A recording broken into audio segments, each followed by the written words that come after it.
Praise the Lord. எரேமியா 30ஆம் அதிகாரம் 17ஆம் வசனம், நான் உனக்கு ஆரோக்கியம் வரப்பண்ணி உன் காயங்களை ஆற்றுவேன் என்று கர்த்தர் சொல்லுகிறார். பிரியமானவர்களே, நாம் ஆராதிக்கின்ற தெய்வம் நம்முடைய காயங்களை ஆற்றுகிற தெய்வமாய் இருக்கிறார். நாம் ஒருவேளை கீழே விழுந்து விட்டால் ஏற்படுகிற காயங்கள் கூட சீக்கிரமாக ஆறிவிடும். ஆனால் மற்றவர்கள் சொல்லினாலே நமக்கு ஏற்படுகிற மனதளவில் ஏற்படுகிற காயங்கள் ஆறாமல் அப்படியே இருக்கும் பொழுது நம்முடைய இருதயத்தை, நம்முடைய எல்லா காரியங்களிலிருந்து நினைவுகளை எல்லாவற்றிலேயும் காயங்களை ஆற்றுகிற தேவன், நமக்கு ஆரோக்கியத்தை வர பண்ணுகிற தேவனாயிருக்கிறார். இந்த நாளிலேயும் யாரை குறித்தும் கவலைப்படாதீங்க, கலங்காதீங்க.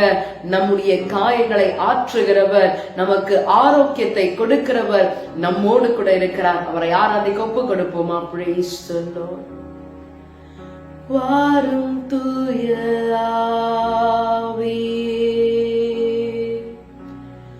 உம் பிரசன்னத்தை வாஞ்சிக்கிறோ,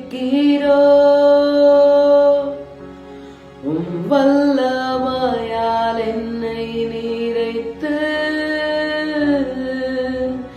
என்னை ஆளுகை செய்யும். ஆண்டவரே, என் காயங்களை ஆற்றுகிறவர், எங்களுக்கு ஆரோக்கியத்தை வர பண்ணுகிற உங்களுடைய அன்பின் கரத்துல எங்களை விட்டு கொடுக்கிறோம். இந்த நாளிலும் எங்களை காயப்படுத்தி இருக்கிறவர்களை நாங்கள் மன்னிக்கிறோம். ஆண்டவரே, எங்கள் காயங்களை ஆற்றும்படியாக உங்களுடைய கருத்துக்களை விட்டு கொடுக்கிறோம். எங்களை ஆசீர்வதியும், எங்களை தேற்றும், எங்களை பலப்படுத்தும், எங்களை பாதுகாத்துக் கொள்ளும். இயேசுவின் நாமத்தில் ஜெபிக்கிறோம் பிதாவே, ஆமென். God bless you. Have a blessed day.